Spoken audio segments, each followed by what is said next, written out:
va pouvoir commencer à travailler un petit peu plus précisément sur les colonnes et les sections. Donc on a déjà vu un petit peu rapidement en cours à quoi correspondaient des sections et des colonnes, et on l'a vu un petit peu dans la vidéo précédente, notamment avec le petit navigateur qu'on a juste ici. Mais là, on va repartir un petit peu plus précisément sur déjà les sections. Pour ajouter une section, je vous l'ai dit, c'est le petit plus qui est juste ici, et vous pouvez rajouter dans une section une ou plusieurs colonnes. On va ici essayer d'en rajouter 3 par exemple.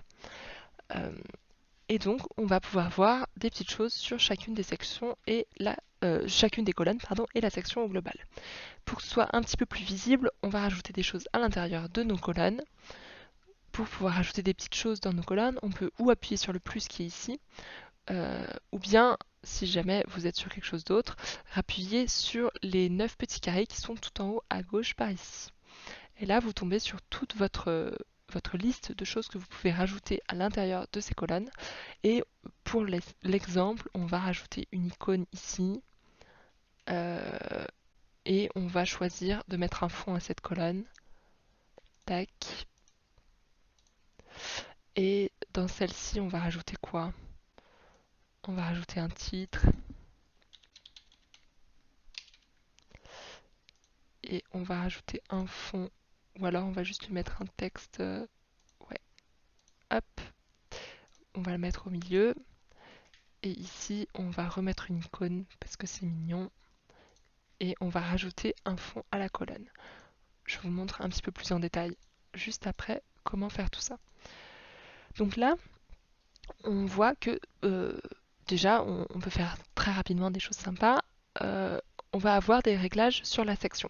La section, c'est ce qui est tout entouré de bleu clair ici. On va pouvoir cliquer sur les 6 petits points juste là pour avoir les modifications de section.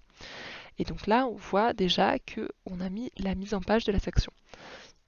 Ici, on a le choix de la largeur du contenu. Donc là, on voit que en encadré, en fait, ça nous laisse des espaces sur les côtés. Si on met pleine largeur, ça ne nous en laisse pas. Pour l'encadrer, on peut choisir nous-mêmes aussi à quelle largeur on veut que ce soit encadré.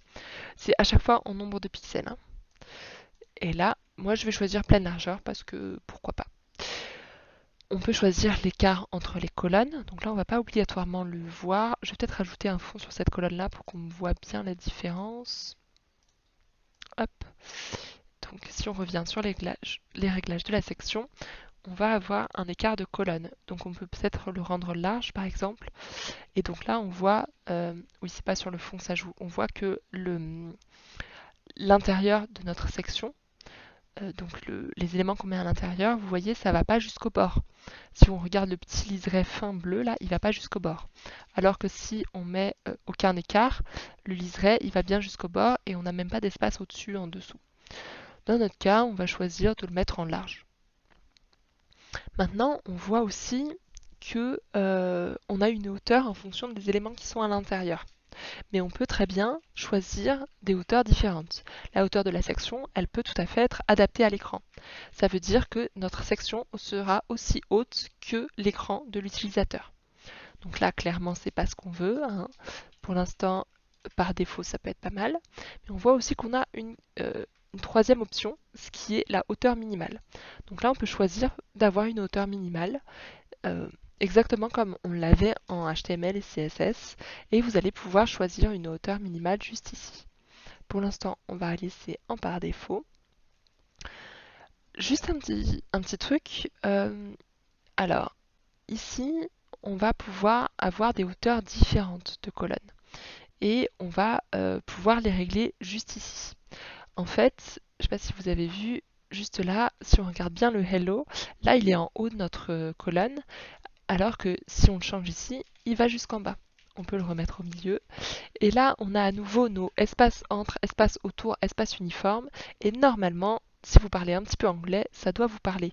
Parce que dans les espaces que l'on a utilisés pour les flexbox, dans Justify Content et Align Item, on avait Space Between, Space Around et un troisième, dont je ne me rappelle jamais du nom. Et en fait, ce sont ces trois-là. Donc on retrouve vraiment ce qu'on a vu dans le projet 1, mais de manière beaucoup plus simple. Le débordement, c'est pas quelque chose qu'on utilise vraiment, c'est pas hyper propre de l'utiliser. on peut étirer la section. Enfin, pour l'instant, ces deux choses-là, vous pouvez les tester si vous voulez, mais c'est pas obligatoire. Et après, vous pouvez ajouter une balise HTML bien spécifique. Clairement, vous n'en avez pas vraiment besoin. Euh, Surtout que les balises qui pourraient être intéressantes, c'est les headers, footers, tout ça. Mais on va les faire nous-mêmes avec Elementor, les headers et les footers. Donc il y aura déjà des balises HTML, headers et footers pour ces parties-là. On voit juste en dessous de la mise en page, du coup on avait un premier onglet de mise en page ici. Juste en dessous, on voit qu'on a l'onglet structure. Et là, on voit qu'on a à peu près la même chose que ce qu'on voit juste ici. Sauf que là, ça paraît d'être... Enfin, c'est sur une section qu'on a déjà construite. Et si on fait ça, on voit qu'en fait, ça modifie bien notre section. Donc vous pouvez tout à fait le modifier comme ça, mais vous pouvez aussi très bien vous rendre pile entre vos deux sections, une fois que vous avez cette petite double flèche, et jouer avec les tailles de vos sections.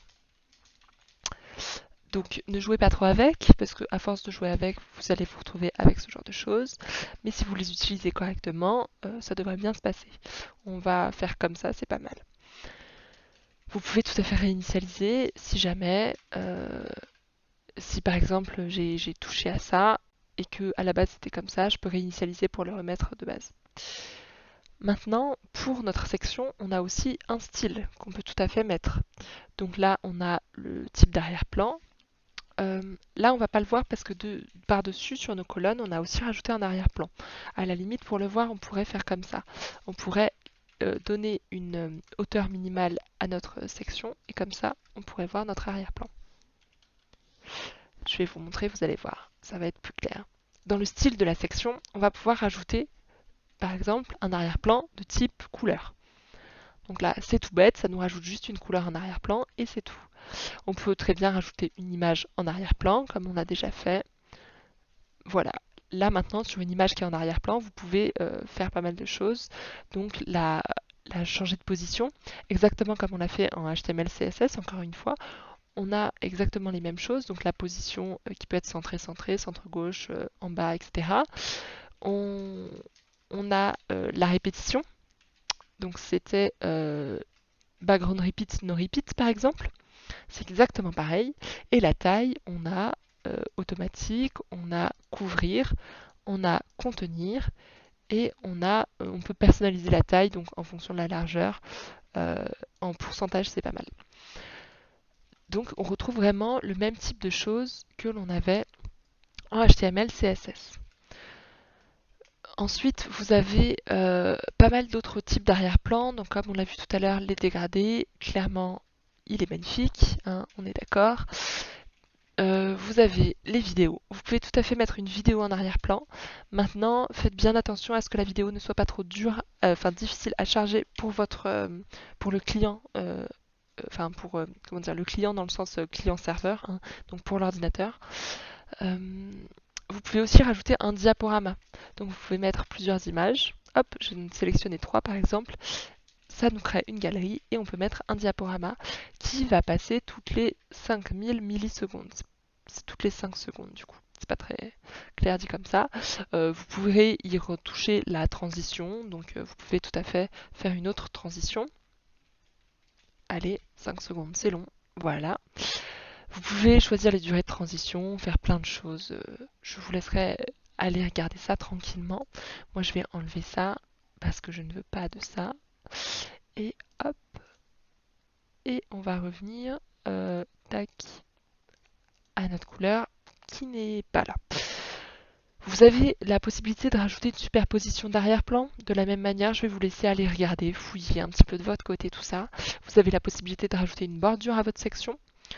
Donc là, c'est tout bête. Vous avez un type de bordure, vous pouvez la mettre en continu, vous pouvez y choisir la largeur, en mettre une très grosse par exemple, choisir la couleur et en choisir un rayon de bordure.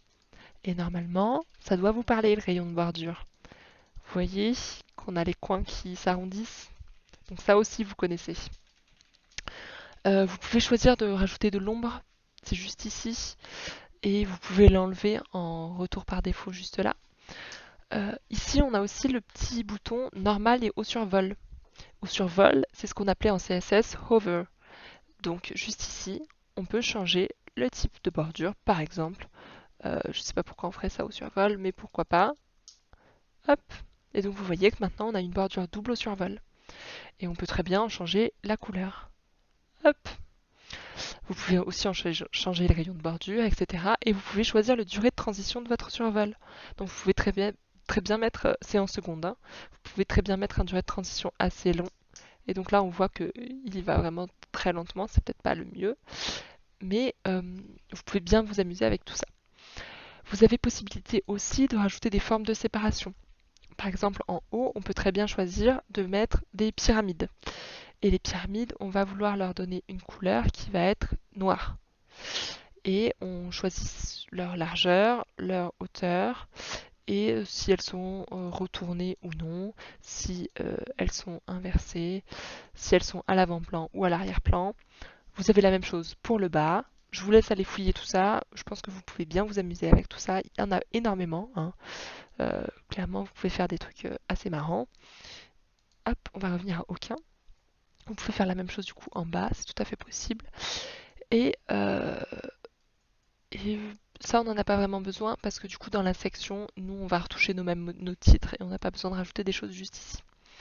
Vous avez aussi les réglages avancés de la section où là, vous pouvez rajouter des marges ou des marges internes. Comme je vous l'ai déjà dit, s'il vous plaît, on essaye d'utiliser les marges le moins possible. On le fait dans certains cas très précis, mais la plupart du temps, on n'a pas besoin d'utiliser les marges. Surtout qu'avec Elementor, on a possibilité de rajouter des espaceurs ou des séparateurs qui sont beaucoup plus propres et professionnels aussi, étant donné que c'est plus propre, que juste des marges mises à la va-vite. On a aussi le Z-index. Le Z-index, ça peut vous servir à mettre des éléments en superposition les uns au-dessus des autres. Je vous laisserai chercher un petit peu sur Internet si ça vous intéresse. On a l'ID de CSS et la classe CSS. On reparlera un petit peu plus tard de l'ID de CSS sur la vidéo lien et encre. Je vous laisserai aller regarder si ça vous intéresse. On peut rajouter des effets de mouvement avec le passage de la souris. Il y a des tonnes de choses à faire. Vous pourrez aller voir et fouiller là-dedans tout seul. Vous pouvez rajouter des animations d'entrée. Par exemple, voilà, fade in pour que que cette section arrive en arrivant de la gauche. Vous pouvez y rajouter un délai d'animation en temps. Vous pouvez voir ce qu'on a fait tout à l'heure en responsive, c'est-à-dire masquer certaines parties sur ordinateur, sur tablette ou sur mobile. Vous pouvez aussi inverser les colonnes sur tablette ou sur mobile. Donc là, on verra pas trop la différence parce qu'on en a trois et que les deux de gauche et de droite sont pareils, mais ça peut être intéressant si jamais vous avez une image à gauche et le texte à droite, et que sur mobile, du coup, l'image se met avant le texte et c'est peut-être pas très à propos. Vous pouvez tout à fait inverser les colonnes sur mobile. Cela ne vous servira très certainement pas. De la même manière, le custom CSS, comme on l'a vu un peu plus tôt, il y a peu de chances que vous l'utilisiez vraiment très précisément. Donc on reviendra dessus si vous en avez des besoins spécifiques. Pour les colonnes, c'est juste ici qu'on peut modifier les colonnes. Et en fait, on retrouve à peu près la même chose que pour la section. Donc, sauf qu'on n'a pas la structure, mais sinon, on peut choisir la largeur de la colonne directement ici, savoir si elle sera alignée en haut, au milieu, en bas, si s'il y a d'autres alignements horizontaux. Oui, il n'y a même pas. Ah oui, c'est parce que j'ai fait un alignement après directement sur le texte que ça ne le prend pas en compte. Vous avez ensuite sur la colonne les améliorations de style. Donc là, on voit à peu près les mêmes choses que pour les sections et les réglages avancés où on a encore une fois à peu près la même chose. Je vais déjà mettre à jour tout ça. Je vais remettre mon titre au milieu. Je vais mettre à jour tout ça et on va pouvoir passer à la suite.